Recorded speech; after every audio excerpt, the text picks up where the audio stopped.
Okay जी। सो आज हम बात करेंगे कि लॉगिन रजिस्टर किस तरह कर सकते हैं। और लॉगिन रजिस्टर हम बेसिकली यूज़र और एडमिन दोनों साइड से करेंगे, और इसके साथ ही हम जो यूआरएल की सिक्योरिटी है उसको देखेंगे कि किस तरह हम अगर एडमिन लॉगिन करता है तो उसको कौन सी चीज़ें दिखनी चाहिए, और यूज़र लॉगिन करता है तो उसको कौन सी चीज़ें दिखनी चाहिए। राइट्स के हवाले से हम बात करेंगे। तो फर्स्ट ऑफ ऑल, ये जो हमने प्रीवियस लेक्चर में टेबल बनाया था, इसके अंदर हम जाके यूज़र्स के इंसर्ट कर देते हैं।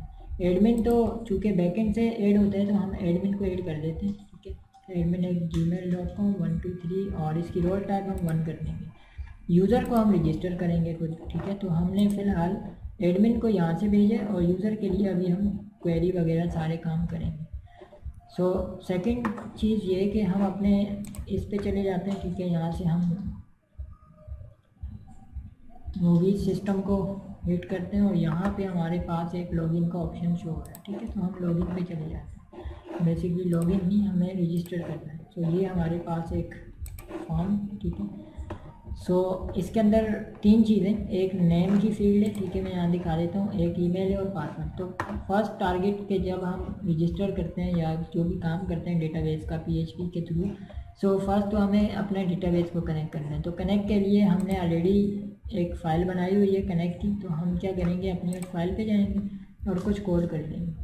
सो यहाँ पे मैं कोड करने वाला हूँ। पहला काम जो मैं करूँगा, इसमें सेशन को स्टार्ट करूँगा। अब ये सेशन क्या चीज़ होती है, ठीक है। सेशन बेसिकली आपकी जो भी हम चीज़ बैकएंड से भेजना चाहते हैं तो उसको हम सेशन के थ्रू स्टोर करते हैं, ताकि हमारा जो डेटा है वो बेसिकली परमानेंट बेस पे सेशन के अंदर रहे जब तक हम चाहते हैं, ठीक है। जैसे कि कोई बंदा फेसबुक से लॉगिन करता है तो वो जब तक लॉग आउट नहीं करता तो वो लॉगिन रहता है। तो इसी तरह हमारा जो ऐप है उसके अंदर जब कोई बंदा लॉगिन करेगा तो उसकी जो डिटेल्स हैं वो बेसिकली हम सेशन के थ्रू स्टोर करवा देंगे, ताकि जब तक वो लॉगिन है तो वो अपनी चीज़ों को एक्सेस कर सके। उसके बाद हम यहाँ पे कनेक्शन बिल्ड करेंगे। MySQL कनेक्ट के नाम से एक मेथड है। इसके अंदर हम यहाँ पे सबसे पहले 4 पैरामीटर देते हैं, ठीक है।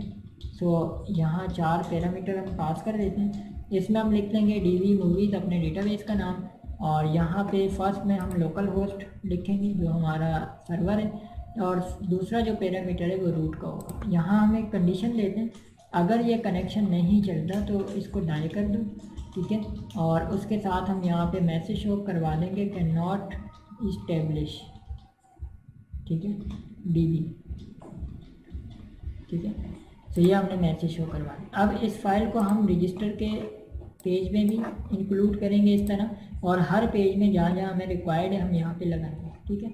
उसके बाद हमने जो फॉर्म बनाया था रजिस्टर का, इसमें देखें नेम है, ईमेल है, पासवर्ड है, और मेक श्योर कि आपका जो फॉर्म का एक्शन है वो पेज का नाम होना चाहिए जो पेज आपने बनाया हुआ है।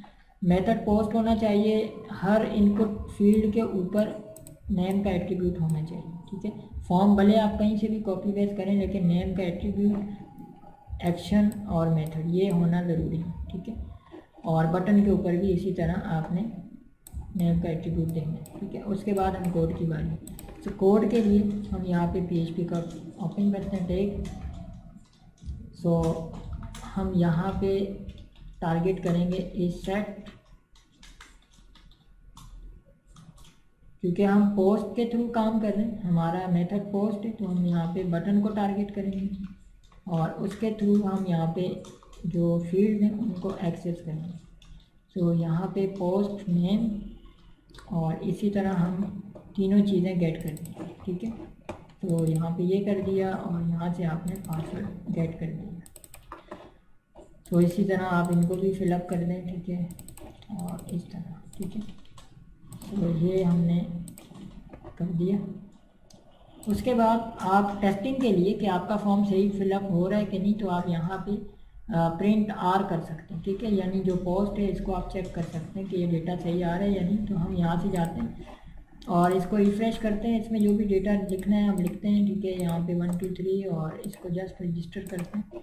तो ये देखें, ये इसने डेटा हमें प्रिंट करके दे दिया हर एक पैरामीटर में। यहाँ पे ये नेम दे रहा है, ईमेल में ये दे रहा है और पासवर्ड में ये। तो इन शॉर्ट के हमारा जो डेटा प्रॉपर आ रहा है, ठीक है।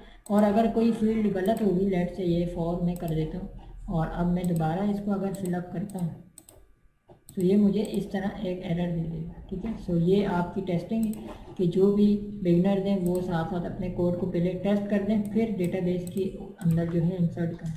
होता ये है कि हम टेस्टिंग नहीं करते, फिर क्वेरी रन करते हैं, फिर क्वेरी में अलग इशू होता है, डेटाबेस और जो कोडिंग है उसका अलग इशू होता है, तो फिर वो बहुत सारे एरर जब एक साथ इकट्ठा होते हैं तो बिगनर्स जो भी है उसको समझ नहीं आता है।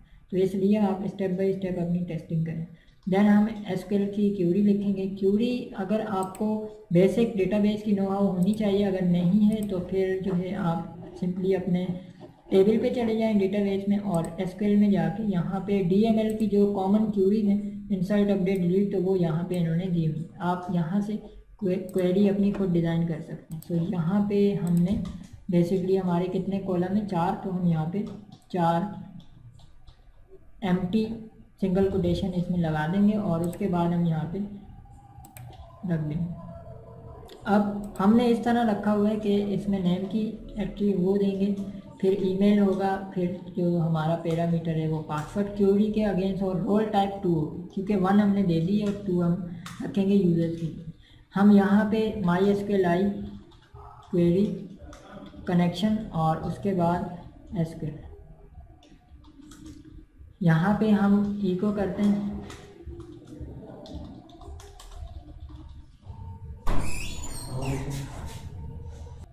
यूज़र रजिस्टर सक्सेसफुली, और अदरवाइज अगर नहीं होता है तो हम यहाँ पे शो करवा देंगे यूज़र नॉट रजिस्टर, ठीक है। तो ये हो गया। अब हमें इसको रिडायरेक्ट भी करना है, अगर लॉगिन होता है कोई तो हम यहाँ पे लिख लेते हैं कि स्क्रिप्ट, और अगर इसको किसी दूसरे पेज पे भेजना है तो हम कहते हैं window.location.url, और उसके साथ URL नहीं सॉरी href, और यहाँ पे हम स्क्रिप्ट का टैग बंद कर देंगे और इस तरह, और यहाँ पे हम इसमें उस पेज को, अब चूँकि रजिस्टर होने के बाद हर बंदा लॉगिन पे जाएगा तो हम यहाँ लॉगिन का एक पैरामीटर पास कर देंगे, ठीक है। तो ये हो गया। अच्छा, सो यही क्यूरी हमने रन करनी है और इससे हमारा काम हो जाएगा, ठीक है। सो हम क्रॉस चेक करते हैं इसको, जरा हम जाते हैं अपने इसको रिफ्रेश करते हैं, यहाँ से मैं 321, ठीक है, और रजिस्टर, तो देखते हैं। तो ये देखें डेटा हमारा यहाँ पे आ गया, और ये लॉगिन के पेज पे, आई थिंक ये लॉगिन के पेज पे नहीं जा रहा, window.location.href, और ये लॉगिन के पेज पे, अच्छा एक दफ़ा हम फिर क्रॉस चेक कर देते हैं कि ये सब क्यों हुआ, क्योंकि डेटा तो ये ऐड कर रहा है प्रॉपर्ली। सो मैं दोबारा जाता हूँ, मैं किसी और बंदे को ऐड कर देता हूँ, ठीक है, रजिस्टर। सो रजिस्टर तो हो रहा है लेकिन रीडायरेक्ट नहीं हो रहा, तो रीडायरेक्ट के लिए हम देख लेते हैं हमने क्या वहाँ पे मसला किया।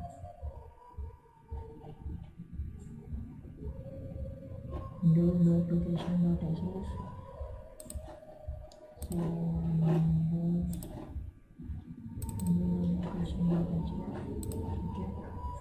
so window.location.href, ठीक है। स्क्रिप्ट का टेबल में ओपन किया हुआ है window.location, इस पूरी लाइन को मैं कॉपी कर लेता हूँ यहाँ पे लगा देता हूँ। सो यहाँ पे हम इसको कहते हैं कि लॉगिन पे वहाँ पे इसको डायरेक्ट हो गया, और इस अलर्ट को बंद कर देते हैं। आई थिंक मुझे इस, हाँ यहाँ पे इशू आ रहा है क्योंकि स्क्रिप्ट का टैग हमने बंद नहीं किया, ठीक है, ओपन किया और ये बंद नहीं किया था, ठीक है। सो आई थिंक ये वाला कोड भी प्रॉपर है, बट इसका इशू था। फिर दोबारा एक दफ़ा टेस्ट कर लेते हैं, ठीक है। मैं एक दफ़ा कोई नया यूज़र ऐड कर देता हूँ, ठीक है, साथी gmail.com 123 और रजिस्टर, तो ये लॉगिन पे आ गया, ठीक है। आई होप आपको यहाँ तक का प्रोसीजर समझ आ गया कि किस तरह हम अपने डेटाबेस में यूज़र्स को, जो भी न्यू यूज़र्स हैं, चाहे वो किसी भी पोर्टल के थ्रू आपका कोई भी रिक्वायरमेंट्स हैं, अगर आपने अपने न्यू यूज़र्स को डेटाबेस में ऐड करना है या कैटेगरीज ऐड करनी है, ब्रांड ऐड करने हैं, जो सिंगल डेटा है जिसके अंदर फॉरेन की इन्वॉल्व नहीं होती, डायरेक्टली इस तरह का आपका एंट्री फॉर्म होता है, तो वो आप इस तरह अपने डेटाबेस में ऐड कर सकते हैं।